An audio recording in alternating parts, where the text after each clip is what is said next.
en el hospital van a darse cuenta que cada rato, con mucha frecuencia, vamos a estar hablando de enfermedad pélvica inflamatoria.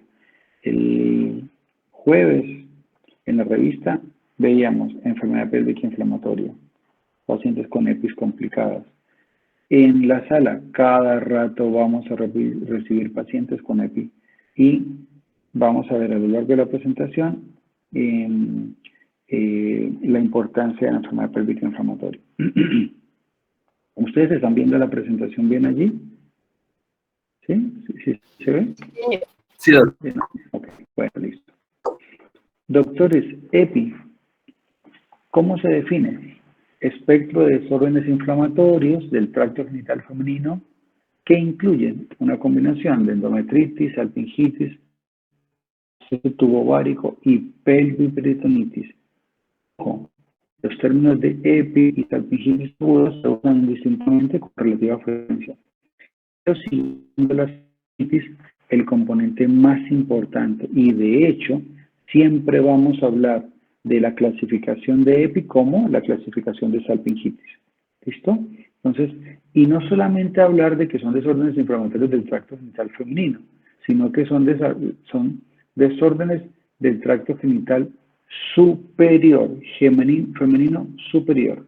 O sea, todo lo que tiene que ver con del cervix para arriba, cervix, útero, trompas, lógicamente ovarios y la pelviperitonitis, como decíamos en la diapositiva anterior. ¿Listo?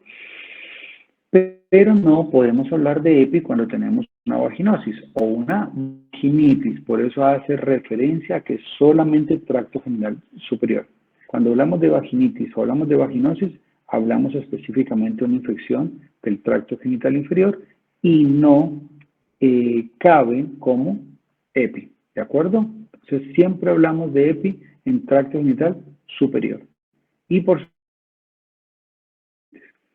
vamos a estar siempre muy pendientes porque no es un solo bichito el que vamos a tener.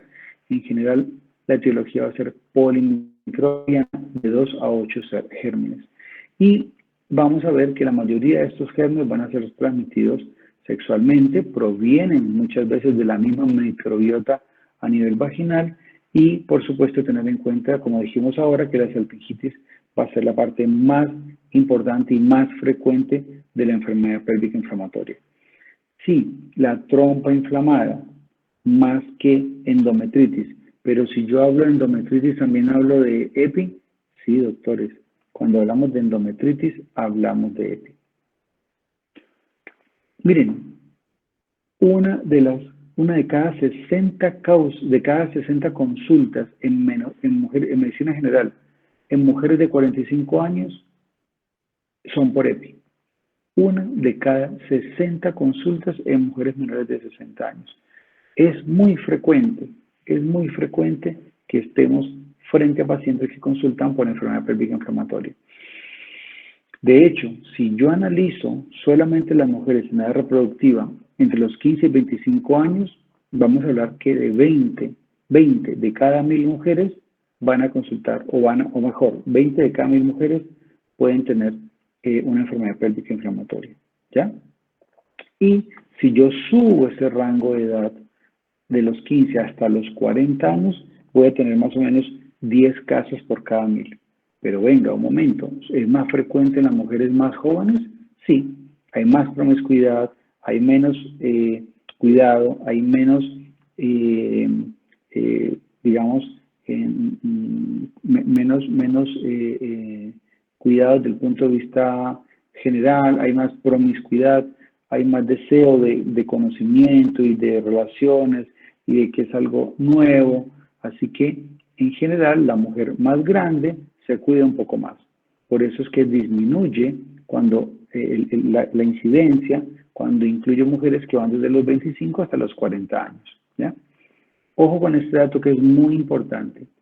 Afecta a mujeres de 15 a 20 años, más o menos 20 de cada 1000, y afecta a 10 mujeres por cada 1000 mujeres año de exposición entre los 15 y 40 años. Siempre, sí o sí, vamos a tener en cuenta que el 85% de las infecciones van a ser por Neisseria, por clamidia, y podemos incluir allí también las micobacterias, el Mycobacterium hominis. El 85% de las EPIs van a ser por estas infecciones. Y solamente un 15% de otros gérmenes van a ser, digamos, no asociados con infección del tracto, infecciones de transmisión sexual.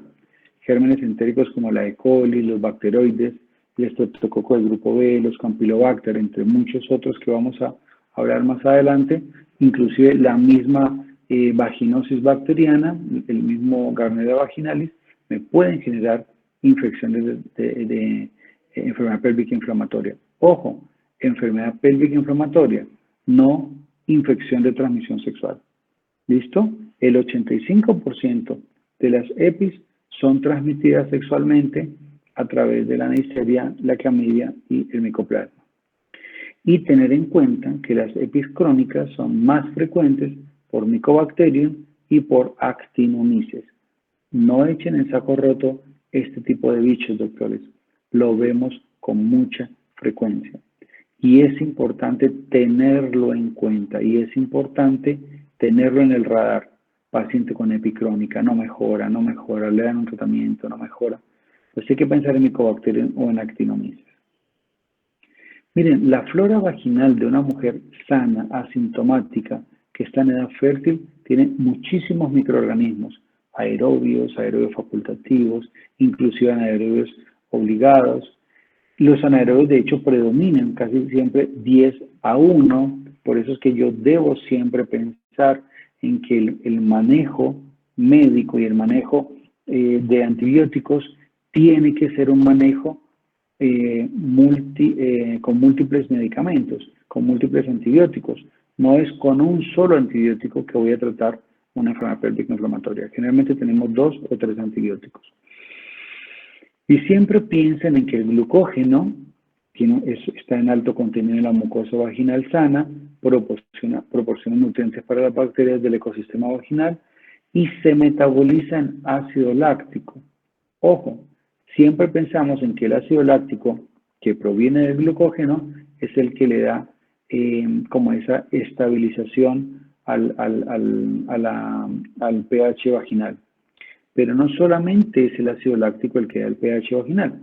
Hay que considerar que el peróxido de hidrógeno también se encarga de la inhibición de microorganismos que no son parte de la flora normal y que van a constituir ácido láctico y peróxido de hidrógeno, las principales sustancias que me van a permitir mantener ese ecosistema vaginal regulado y con un pH que oscila de 4 a 4.5. Flora vaginal normal, controlada por ácido láctico y peróxido de hidrógeno y un pH que está entre 4 y 4.5. Miren, cuando ustedes van a ver la flora vaginal, uno puede encontrar muchísimos gérmenes que están como flora bacteriana del aparato reproductor femenino. Y esta diapositiva es del libro de Williams. Ustedes van a encontrar muchos gérmenes aerobios y anaerobios que van a estar dentro de la flora vaginal normal del aparato reproductor femenino.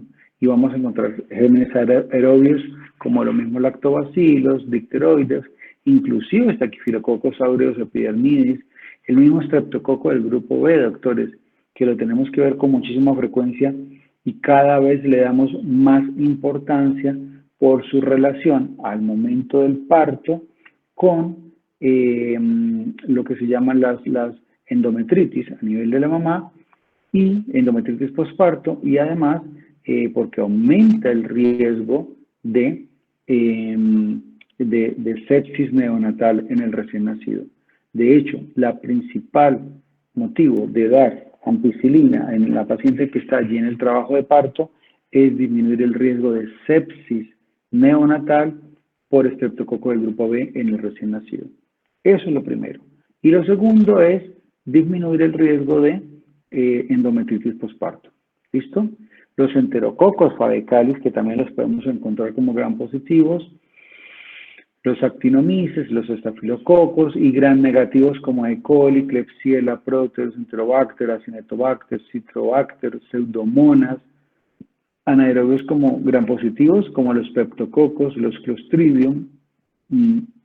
Dentro de los anaerobios bacilos gram positivos como lactobacillus, propionibacterium, eubacterium, bifidobacterium, gram negativos anaerobios como prebotella, bacteroides, fusobacterium, bueno, hasta las mismas levaduras como la cándida y sus múltiples especies pueden estar contenidas de forma normal dentro de esta flora vaginal.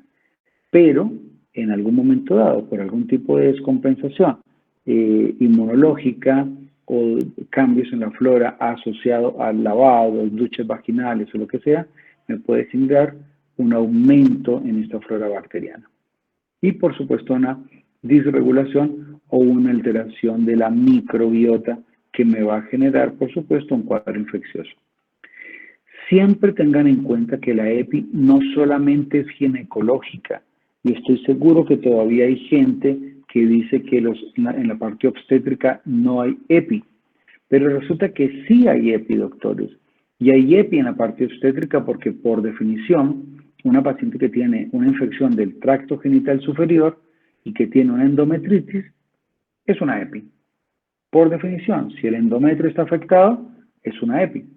Como dijimos en la primera diapositiva, infección del tracto genital superior. Así que en la parte obstétrica también hay EPI. Lo que pasa es que la llamamos endometritis posparto, o posaborto, o poscesárea, o la llamamos coriamnionitis, o tenemos un factor predisponente como la RPM, que me lleva a un cuadro de una coriamnionitis o un cuadro de una RPM, de una endometritis, y que por supuesto va a ser una EPI. ¿Cuál es la diferencia entre la EPI que está dada por la parte obstétrica o la parte ginecológica? Pues recuerden que la paciente obstétrica es una paciente que en general tiene un estado de inmunocompromiso, tiene un estado inmunológico diferente, donde aumenta la severidad de los síntomas, donde hay una progresión mucho más rápida. Ustedes ven una paciente obstétrica que tiene una RPM, la paciente en menos de 24 horas te puede hacer un cuadro febril, te puede hacer un cuadro de sepsis, te puede hacer inclusive una afectación del recién nacido, te puede hacer un cuadro de septicemia general asociado a un RPM de 24 horas. No así la paciente ginecológica, le pueden pasar días, inclusive semanas, para que una enfermedad pélvica inflamatoria se convierta en una patología compleja y de pronto complicada mejor para poder llegar a un cuadro como de una complicación, como en la parte obstétrica te hace una paciente en 24 o 48 horas, ¿ya? Entonces siempre la severidad de los síntomas es mucho mayor en la paciente obstétrica, hay una progresión más rápida, hay una mayor frecuencia de shock séptico y de hecho de enfermedad tromboembólica asociado a EPI en las pacientes obstétricas. ¿Listo? Y considerar que en general las ITS como gonococo, clamidia y micoplasma son las que me van a generar el 85% de las enfermedades pélvicas inflamatorias, como dijimos anteriormente, y hay muchos otros mecanismos por medio de los cuales también se produce una EPI, como por ejemplo los curetajes o los legrados ginecológicos, la dilatación cervical, que se haga por algún tipo de necesidad de colocar un dispositivo, porque hay una digamos, ¿cómo se llama? Una atrofia o porque haya, no sé, ¿cómo se dice? El cuello está cerrado, está bloqueado, un antecedente, un cono cervical que requiere, porque la paciente está haciendo un hematometra, entonces usted dilata el cervix y esta manipulación puede hacer que gérmenes que están en la vagina asciendan a través del útero y de las trompas y se produzca un cuadro de una enfermedad pélvica inflamatoria. Vamos a ver la parte de los dispositivos intrauterinos. Recuerden que no solamente por tener un DIU significa que tengo más riesgo, pero sí la colocación puede influir en esto. Las biopsias, las histerosalpingografías, las histerosonografías, o sea, los procedimientos invasivos a nivel vaginal me pueden aumentar el riesgo de una enfermedad pélvica inflamatoria. Y es importante que ustedes tengan en cuenta esos antecedentes y esos procedimientos, porque eso va a ser muy importante desde el punto de vista de, de tener una enfermedad pélvica inflamatoria. Doctores, y los factores de riesgo. La cesárea me aumenta el riesgo casi 10 veces de tener una infección del sitio operatorio. Por lo tanto, una cesárea también implica más riesgo de endometritis, ¿ya? No significa que, no es que es una cesarita, que no sé qué. No, siempre una cesárea va a ser un factor de riesgo desde el punto de vista de enfermedad pélvica inflamatoria. Te aumenta el riesgo, un aborto provocado te aumenta el riesgo de una infección y de una endometritis. Un trabajo de parto prolongado, doctores. La paciente en trabajo de parto, trabajo de parto, trabajo de parto. Nada que sale, tactos, múltiples tactos. La tacta el quinto, la tacta el interno, la tacta el ginecólogo, muchas veces la enfermera, la auxiliar, o sea, todo el mundo viene y tacta a la paciente y al final uno dice, bueno, pero esa paciente, ¿cuántos tactos vaginales le hicieron? ¿Alguien sabe cuál es el número de tactos vaginales permitido en un parto, digamos, normal? Connected. 3 o 4 cada 4 horas Cada- alrededor. Ojo, ¿no? Se supone que en promedio los tactos vaginales en un parto normal deberían ser cada 4 horas. Sin embargo, las pacientes deben, ustedes deben considerar que una paciente que tenga, por ejemplo, sensación de pujo, hay que tactarla antes. Que está con, no sé, salida de líquido, rompió membranas, pues hay que tactarla antes. Pero en promedio, una paciente obstétrica debería tener un tacto vaginal cada 4 horas, ¿ya? Entonces, hay que vigilar un poco también todo ese contexto, ¿ya? Ahora bien, trabajo de parto prolongado. La paciente se demoró, se salió de la línea de base o de la línea de alerta mejor. Se suponía que tenía que parir en, no sé, 8 horas y se demoró 10, 12, 14 horas. Pues por supuesto que esto probablemente va a influir también como factor de riesgo para una endometritis postparto. Inclusive el estado socioeconómico bajo puede influir también y por eso hay más riesgo en nuestro medio porque estamos en hospital donde vemos pacientes de bajos recursos económicos, donde supuestamente hay una sociedad, digamos, un poco menos protegida, una población menos protegida, la de San Juan de Dios, que termina con más riesgos. Entonces, ustedes ven que los pacientes llegan sin cultivo rectovaginal, con 2 o 3 controles, muchas veces sin controles, paciente migrante, población de calle. Así que todo ese tipo de cosas influyen de una forma muy importante desde el punto de vista obstétrico como factor de riesgo para enfermedad pélvica inflamatoria, endometritis y abscesos tubováricos inclusive asociados a este tipo de origen obstétrico. Y desde el punto de vista ginecológico, doctores, también el factor demográfico, el factor socioeconómico. Ustedes ven que con mucha frecuencia llegan allí pacientes, resulta que muchas pueden ser inclusive trabajadoras sexuales, muchas pueden ser habitantes de calle, llegan niñas con mucha frecuencia con enfermedad pélvica inflamatoria y esto, por supuesto, que va a ser un factor muy importante, el factor demográfico y socioeconómico. La edad, dijimos ahora que entre 15 y 25 años duplica prácticamente el riesgo, o mejor, la incidencia, porque son 20 de cada 1000 mujeres año de exposición, respecto a aumentar en edad. De 15 hasta los 40 años son solamente 10 por cada 1000 mujeres año de exposición.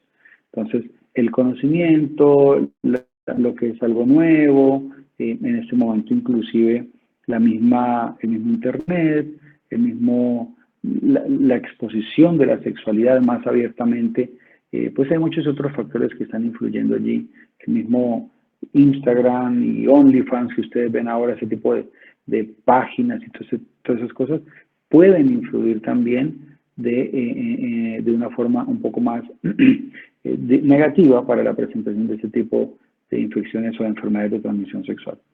El hábito sexual. Hay mujeres que tienen, por ejemplo, una pareja y además un novio y además un amigo con derechos. Bueno, no, yo necesito tener muchas más parejas, bueno, una serie de cosas que finalmente me van a llevar a aumentar el riesgo desde el punto de vista de la sexualidad. Y los hábitos sexuales también, porque hace referencia a cómo es la sexualidad de las parejas, son las prácticas sexuales. El hábito sexual también tiene que ver con las prácticas sexuales. Las prácticas sexuales que tienen que ver, por ejemplo, con las relaciones anales y que muchas veces vienen después del ano a la vagina, pues hombre, eso te está generando una cantidad de gérmenes que vienen desde el ano hacia la vagina y que aumenta el riesgo de una infección y por supuesto una enfermedad pélvica inflamatoria. Entonces hay que tener muchísimo cuidado. Y a veces yo les digo en la revista, doctores, ustedes han preguntado por esos factores de riesgo, como las prácticas sexuales. Hay que preguntar sobre las prácticas sexuales. No nos tiene que dar ni pena, ni temor, ni qué vergüenza, porque es que yo no puedo hablar de ese tipo de cosas. No, doctores, ustedes como médicos tienen que hacer ese tipo de preguntas, aunque sean incómodas para usted o para la paciente, se tienen que habituar a ello, porque es parte de los factores de riesgo que tiene una paciente. ¿Ya? A veces uno encuentra pacientes que dicen, no, doctor, pero es que, momento, yo tengo 18, 20 años, yo me estoy cuidando mi virginidad para el marido que Dios me va a mandar, pero yo solo tengo relaciones sexuales anales. Momento, a ver, al fin qué. Entonces, ese tipo de cosas genera dificultades, genera hábitos sexuales diferentes o en un momento dado no lo más frecuente, no lo más habitual o no la sexualidad desde el punto de vista de una relación vaginal, sino que genera pues cambios que pueden aumentar los riesgos de infecciones de transmisión sexual. ¿Ya? Entonces, la menstruación, tener relaciones durante la menstruación puede generar, o sea, recuerden que cuando la paciente menstrua, la mujer menstrua, se abre el cérvix permitiendo el paso de la menstruación y durante ese cuello un poco abierto aumenta el riesgo de gérmenes que suben desde la vagina hacia el útero y hacia las trompas. Entonces, la actividad sexual durante la menstruación eventualmente podría aumentar el riesgo. No significa que como tuve relaciones durante la menstruación, entonces pues me va a dar una EPI. No, pero me puede aumentar el riesgo. Tengo que también tener en cuenta con quién lo estoy haciendo, quién es la pareja. Pues estoy teniendo relaciones con cualquiera el día de mi menstruación, pues hombre, puede aumentar mucho más los riesgos. La parte iatrogénica, que va a estar asociada, por supuesto, a la colocación de dispositivos intrauterinos, la manipulación, la colocación de una dilatación cervical asociado a una conización que presenta un hematometra y resulta que pasan un histerómetro y terminan perforando el útero. Las infecciones porque finalmente no hice una buena asepsia al hacer la especuloscopia y al hacer algún tipo de procedimiento como una histerosonografía, una histerosalpingografía. O sea, la paciente que va a un procedimiento de estos debe recibir una antibiótico-terapia también, ¿ya? Y si no la reciben, pues finalmente aumenta el riesgo desde el punto de vista iatrogénico. EPIs previas. Tener EPIs previas me aumenta los riesgos de una nueva EPI. Y por supuesto que el uso de dispositivos. No, pues que como yo tengo ya dispositivos, yo no me voy a embarazar, puedo tener relaciones con quien yo quiera. Y como tengo 5 novios, pues tengo relaciones con todos. Entonces no es que tenga una EPI por el dispositivo. Son los 5 novios diferentes que tiene. Entonces no le echemos la culpa al pobre Diu, que generalmente termina como el malo del paseo. Entonces, ojo, hay muchos otros factores de riesgo relacionados, por ejemplo, a factores socioeconómicos o demográficos, como decíamos anteriormente, la edad, el nivel educacional, el nivel socioeconómico, el estado marital, o sea, si la paciente está casada, aparentemente debería tener una pareja estable y no estar con varias parejas al tiempo. O sea, el estado marital puede ser un factor que ayude a disminuir el riesgo de EPI. Por supuesto, todos los factores de riesgo relacionados con el comportamiento sexual, como decíamos ahora, múltiples parejas, una nueva pareja en los últimos 3 meses, me aumenta el riesgo de EPI. Probablemente, no sé si la conozca lo suficiente, si de pronto ella ha tenido otras parejas, si viene todavía de una relación, si todavía mantiene una relación con otra persona cuando está empezando conmigo. Entonces, siempre tener una nueva pareja en los últimos 3 meses aumenta el riesgo de enfermedad pélvica inflamatoria. Y historias previas de ITS o de enfermedad pélvica inflamatoria y relaciones sexuales no protegidas. No, es que como tengo ¿cómo se dice? Pomeroy, no, pues ya estoy planificando y ya no tengo ningún problema, no me voy a embarazar. Sí, no me voy a embarazar, pero puedo tener una EPI. Entonces, siempre relaciones sexuales, usar protección. Lógicamente, estoy con una pareja nueva, no la conozco, no tengo ni idea, pues uso preservativo. Ya 3 meses, 4 meses, 6 meses, mira, ya tenemos una relación estable, estamos juntos, vos no tenés otra pareja, yo no tengo otra pareja, entonces vamos a seguir los dos, ok, entonces quitémonos el preservativo si ya es una decisión de la pareja de estar juntos. Pero si usted está con una persona donde usted no sabe qué está pasando, que puede tener vínculos con otras personas y tiene varias parejas, pues hombre, el riesgo de tener pélvica inflamatoria. Porque que tú no tengas múltiples parejas, pero si tienes una pareja que sí tiene múltiples parejas, te aumenta el riesgo a ti de enfermedad pélvica inflamatoria. Entonces, ojo con ese tipo de cosas. Y eso también se averigua, eso también se pregunta, eso se debe preguntar a las pacientes. Los hábitos personales, doctores, sí, el uso de duchas vaginales, por supuesto que me altera la microbiota a nivel vaginal, disminuye el ácido láctico, disminuye los lactobacilos, entonces no hay ni ácido láctico ni peróxido de hidrógeno, por supuesto, se me altera toda la parte del glucógeno a nivel vaginal y terminamos con una EPI. Entonces, es que yo me hago duchas vaginales cada vez que tengo relaciones. No, doctores, ustedes no tienen por qué estar haciendo duchas vaginales y decirle a las pacientes. La vagina expulsa de forma, digamos, natural la parte, o sea, se produce, recuerden, los procesos de licuefacción a nivel de todo el contenido seminal, entonces sale mucho más fácil posteriormente a la relación sexual, ¿ya? 30 minutos después casi que hay una licuefacción casi completa de ese líquido seminal. Entonces, no hay que estar pensando en duchas vaginales cada rato para poder intentar limpieza supuestamente a nivel vaginal. No, la vagina tiene su mecanismo de protección. No hay que hacer duchas vaginales. Les puedo asegurar, doctores, que en más de 20 y pico de años trabajando como médico, yo creo que si he recomendado duchas vaginales 2 o 3 veces es mucho, ¿ya? Entonces, y es una paciente con una vaginitis muy severa por cándida, bueno, asociada a otros factores que no vienen al caso, pero no se recomienda duchas vaginales. Y lo otro es el tabaquismo. En general, el tabaquismo puede generar también cambios a nivel de la microbiota a nivel vaginal, aumentando el riesgo. Ojo, me aumenta el riesgo de enfermedad pélvica inflamatoria. A veces el tabaquismo va de la mano también con licor. A veces el tabaquismo va de la mano con prácticas sexuales diferentes. Entonces, hay que tener muy bien en cuenta ese tipo de cosas. ¿No? Es que todo el mundo que está fumando pues, es mala persona. No, nada de esas cosas. ¿Verdad? Ojo, son factores de riesgo. No significa que porque fuma entonces va a tener EPI. No, factores de riesgo.